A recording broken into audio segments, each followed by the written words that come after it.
Hello बच्चों, let's read this question. Match the following.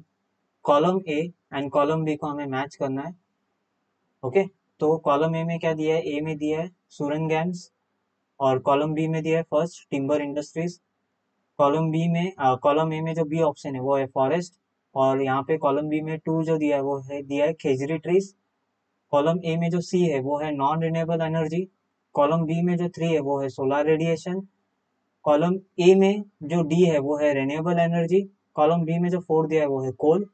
Column ए में जो ई दिया है वो है अमृता देवी बिश्नोई। और कॉलम बी में जो दिया है वो है फिफ्थ केरला।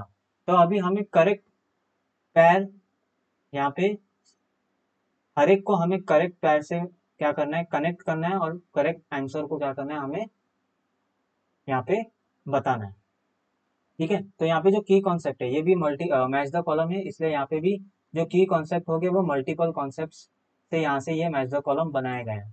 तो यहाँ पे मल्टीपल कॉन्सेप्ट हो गए, जैसे सूरन गैम्स क्या होता है, वो है यहाँ पे सूरन गैम्स। Then forest, forest then non renewable energies, non renewable, non renewable energy, non renewable energy, then renewable energy, renewable energy, energy and Amrita Devi Bishnoi. Amrita Devi Bishnoi, this is a lady. Okay, Amrita Devi Bishnoi, Bishnoi.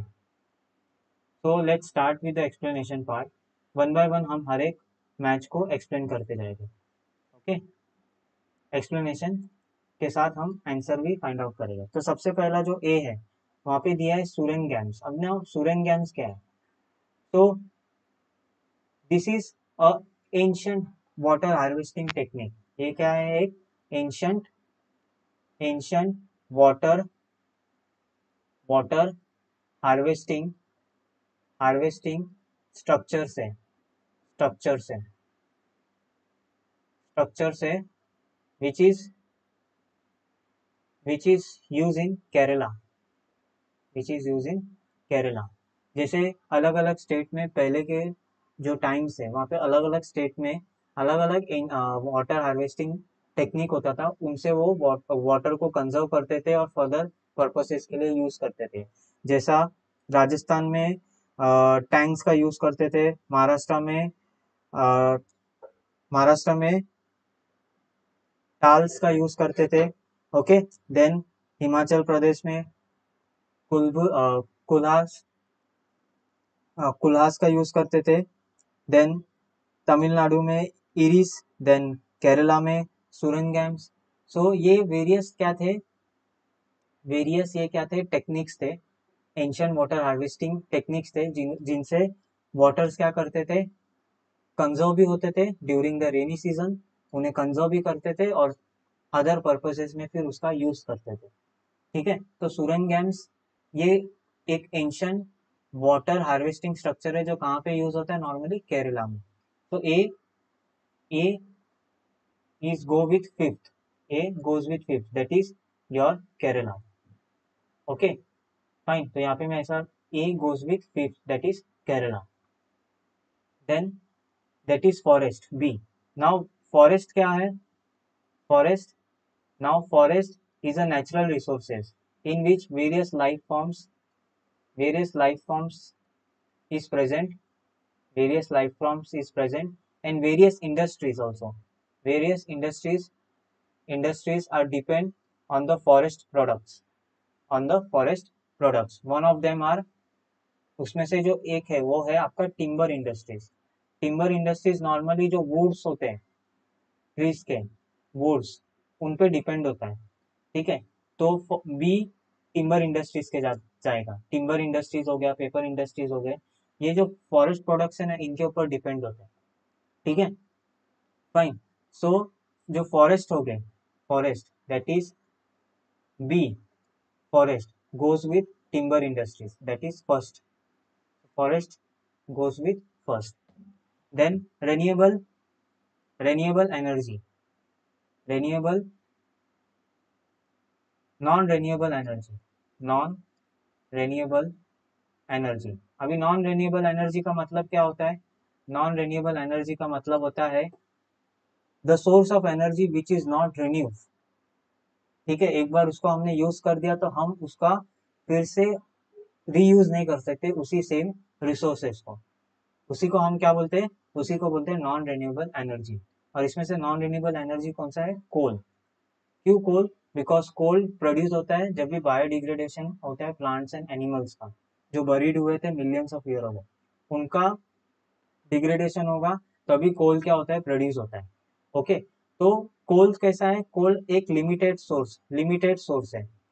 Coles के कैसे? एक लिमिटेड सोर्स है। ठीक है, कोल्स के कैसे? Limited source है। तो कोल्स एक बार यूज हो गए तो उसको हम फिर से रीयूज नहीं कर सकते कोल्स को, इसलिए कोल्स एक नॉन रिन्यूएबल एनर्जी। तो coals is non renewable energy, that is C goes with 4, that is non renewable energy is your coal. Then renewable energy, D, renewable energy, renewable energy का मतलब होता है the energy which can renew in particular period of time। जैसे sunlight, now sunlight use होता है for various purposes, जैसे electricity produce करने में यूज होता है, प्लांट यूज करते हैं उसे फोटोसिंथेसिस के लिए। और ऐसा नहीं है ना कि आज प्लांट ने फोटोसिंथेसिस किया तो कल नहीं करने वाला है, वो कल भी करेगा और कल भी सनलाइट को यूज करेगा ना। तो इन्हीं को रिन्यूएबल एनर्जी बोलते हैं। मतलब जब किसी सोर्स ऑफ एनर्जी को हम बार बार यूज करते हैं और बार बार वो रिन्यू होते जा रही है, उसे हम रिन्यूएबल सोर्स ऑफ एनर्जी बोलते हैं। तो रिन्यूएबल एनर्जी, आप रिन्यूएबल एनर्जी यहाँ पे क्या है? आपका सोलर रेडिएशन है, दैट इज 3। तो यहाँ पे सनलाइट लिखता हूँ या सोलर रेडिएशन, दोनों भी एक ही बात है। ठीक है, solar radiation. Okay, so D जाएगा 3 के साथ। देन अमृता देवी बिश्नोई। नाउ जो Amrita Devi Bishnoi is one of the lady जिन्होंने अपनी लाइफ को सेक्रीफाइस किया था। अमृता देवी बिश्नोई, इन्होंने अपनी लाइफ को इन्होंने अपनी लाइफ को क्या किया था? अपनी लाइफ को सेक्रीफाई किया था अलॉन्ग विथ 355 पीपल्स।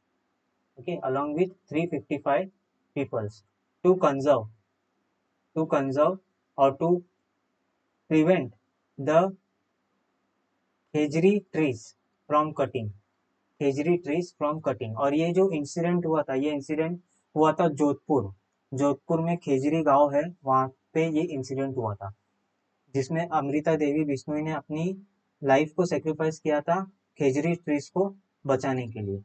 तो ई डी जाएगा आपका, रेन्यूएबल एनर्जी जाएगा सोलर रेडिएशन के साथ, एंड ई जाएगा that is khejri trees, that is 2। तो सुरनगैम्स Kerala, forest, timber industries depend करता है फॉरेस्ट पे। यस, तो डी बी, फॉरेस्ट बी का आएगा 1। देन नॉन रिन्यूएबल एनर्जी जो रिन्यू नहीं हो सकते वो है आपका कोल, तो सी का जाएगा 4th। Renewable energy D, that is solar radiation, D goes with 3। And Amrita Devi Bishnoi जिन्होंने अपनी लाइफ को सेक्रीफाइस किया था खेजरी ट्रीज को कटिंग से बचाने के लिए, उन्हें प्रिवेंट करने के लिए उन्होंने अपनी लाइफ को सेक्रीफाइस किया था। तो Amrita Devi Bishnoi goes with 2, that is Khejri trees. So A goes with 5th, B goes with 1, C goes with 4th, D goes with 3 and E goes with 2. This is your final answer. This is your final answer. I hope you will understood this concept.